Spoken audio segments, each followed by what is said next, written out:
Hey, what's up guys? This is CG with Politics Mob, and this is Mob Monday for March 19th through the 25th. Let's go. Ask what you can do for your country. And always will be the United States of America. We're gonna build the wall. Tear down this wall. Alright, I want to try something new, and I'm starting off with the stupidest thing that I saw all last week. But if we don't get tough on the drug dealers, we're wasting our time. Just remember that. We're wasting our time. And that toughness includes the death penalty. Right, so Donald Trump is calling for the death penalty for non-violent crimes. Forget about rapists or murderers or people that commit sexual assault, child abuse, things like that. And I'm not necessarily advocating for the death penalty for people like that, but I'm just saying there's lots of worse crimes than being affiliated with either drug use or distribution. It's a non-violent crime, but the death penalty, it's just stupid. Anyway, if you want to stick around for the coolest thing that I saw last week, you can check that out at the end of the video. All right, moving on to Monday. Actress Cynthia Nixon of Sex and the City fame announced her entry into the gubernatorial race for New York. She wants to be the governor of New York. I mean, all right. There's a little bit of controversy there because another politician from New York that used to be a member of the city council said the following. Cynthia Nixon was opposed to having a qualified lesbian become mayor of New York City. Now she wants to be an unqualified lesbian to be governor of New York. You have to be qualified and have experience. She isn't qualified to be the governor. So that was all said by Christine Quinn, who is a local New York politician. And to be fair, she's a lesbian as well. Now, I posited this question earlier in the week on the Politics Mob Facebook page. I said, you know, because Quinn is a lesbian, does that make this comment fair game, or is it still out of bounds? Can she say unqualified lesbian? My question for all of you as well is the lesbian qualifier necessary? Can't you just say unqualified? I mean, forget the fact that they're both lesbians talking shit about each other, that's fine. But just in general, was that necessary, or does anybody care about this? Anyway, my response to Cynthia Nixon deciding to run for governor could be summed up with this. No. Okay, quick draw, give it a second here. No. So there was a school shooting on Tuesday, unfortunately, with 2 victims, but there was a bit of good news out of that. School resource officer Blaine Gaskell actually used his firearm and was able to stop the shooting from being worse than it otherwise would have been, and he was able to take out the gunman. This dude's a hero. I mean, there's really no two ways about it. More importantly though, I think this will be interesting because gun control and gun violence, especially in terms of schools, has been such a hot topic lately that we have another element to the debate. We have demonstrated proof of a school resource officer being effective. So maybe we don't need to arm teachers, maybe we don't need to change laws. I'm not saying that, I'm just proposing a question. Maybe schools just need school resource officers. Does every school in America need a school resource officer? Is that a solution to the problem that we have? Think about it. In some hilarious news on Tuesday, retired Army Colonel Ralph Peters, who is a famous Fox News contributor and analyst, he's been working for Fox News for quite some time, quit. And he quit because, in his words, Fox News is no longer a outlet for conservative voices and opinions. It's now just a propaganda organization for the Trump administration. And he said the following: in my view, Fox has degenerated from providing a legitimate and much needed outlet for conservative voices to a mere propaganda machine for a destructive and ethically ruinous administration. I mean, that speaks for itself. I watch Fox News all the time, not because I'm necessarily conservative, just because I like all points of view. And Ralph Peters has been a staple on Fox News for a long time, so it's not like he's some, you know, closeted liberal snowflake or anything like that. He's a legit conservative and he has legit concerns about the direction of Fox News, so I mean, I'll let that speak for itself.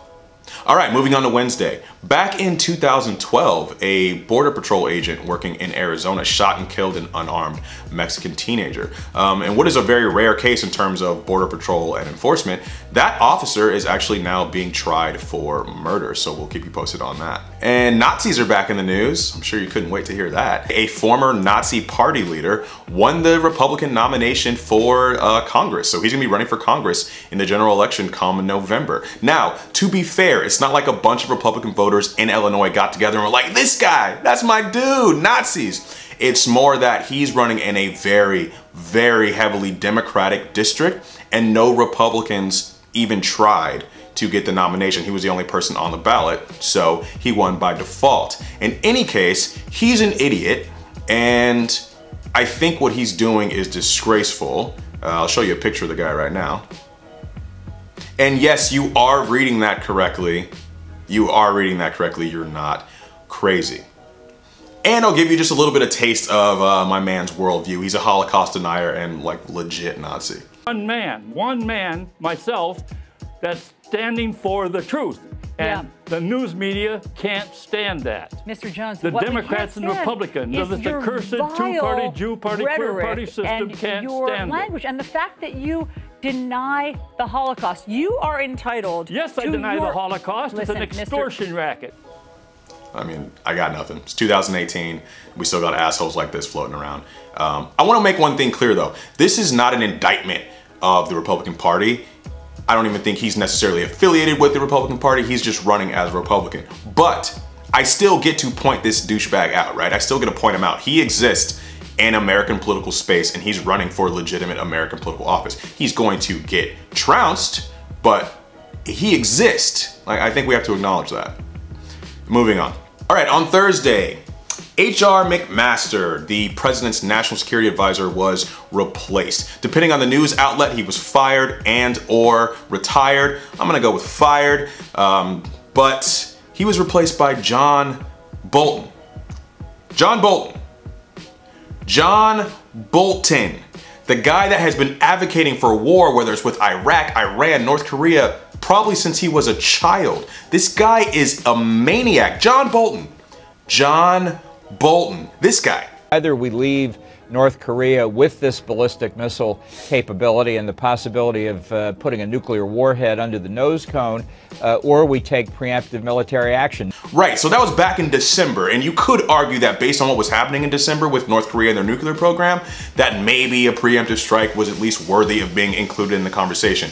But this is not a specific circumstance. My man John Bolton has been talking the same shit since he was the US ambassador to the UN under George W. Bush. He's always talking about going in, we gotta hit him first, whether it's Iran, Iraq, North Korea, whoever. This dude is a warmonger. He's past hawk. If you wanna be hawkish with your military policy, dude, good for you. I literally won't have anything to say about that. But this guy advocates going to war when it's just not necessary, and the evidence shows that it's not necessary. But here's this guy.